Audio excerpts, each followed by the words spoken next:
A guitar and a guitar case look like they should be together, okay?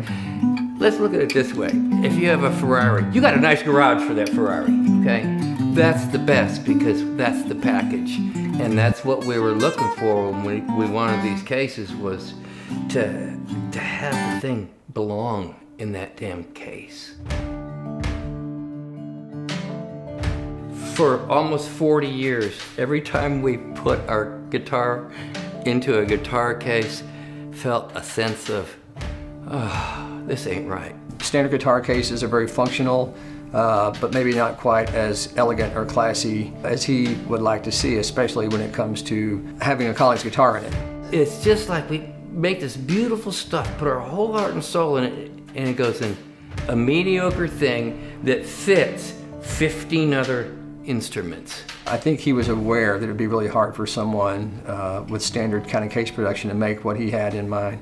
So we had to do it, we had to do it ourselves. Through the years, latches got cheaper, fit gets worse, the foam gets stinkier, the parts fall apart more, blah, blah, blah, blah, blah. I don't hate them, okay? I hate what they've become.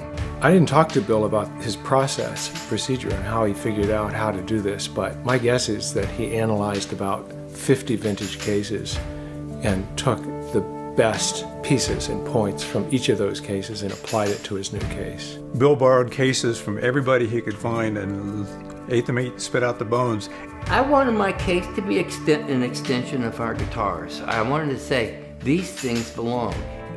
The only space is the guitar that fits in it, nothing for anything else. The case shows the same commitment to detail that the guitars do. Everything about it, because if you just look at the case briefly, you don't get the full picture. You have to dive in. It just so happens that the old style cases, especially made in the 20s and 30s, were beautiful. And they had this, they're very sleek, very functional, and just very sophisticated, much like the instruments. They were closer fit to the guitar and they had very little padding. There was no foam rubber in the 30s, okay? The exterior was really well made, had a nice arch in it, and the fasteners were fashionable, okay? They actually had, wow, this is nice. Everything Bill does, it's nutty that he takes it to such a level of detail and craftsmanship. And what you see in that case is exactly what you would have seen in the 30s if you had walked into a retail store and walked out with a high-end Martin. In the vintage market, you're always looking for the original case if you can find it. And now you can put your 1937 Martin D18 or your 0018 in a Collings case and it seems complete. It completes the package. None of this would work if it was made somewhere else because it's got to line up and fit. It's got to be hand-fitted. It's not like a fast process. It's not like we're trying to stamp these out. We're just trying to replicate something that I always enjoyed in a case.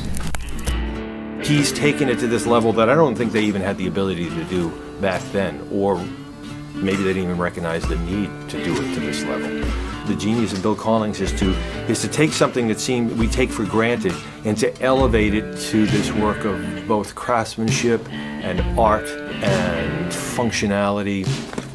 It's amazing. I've never seen a case like this anywhere else in the world. And though there may be someone else who can build a nice guitar, there's no one else that'll ever build a case like this. Finishing things was always hard. I worked at it harder and harder to learn to complete and make a complete package and say, I'm done. Okay, this guitar case completes those guitars.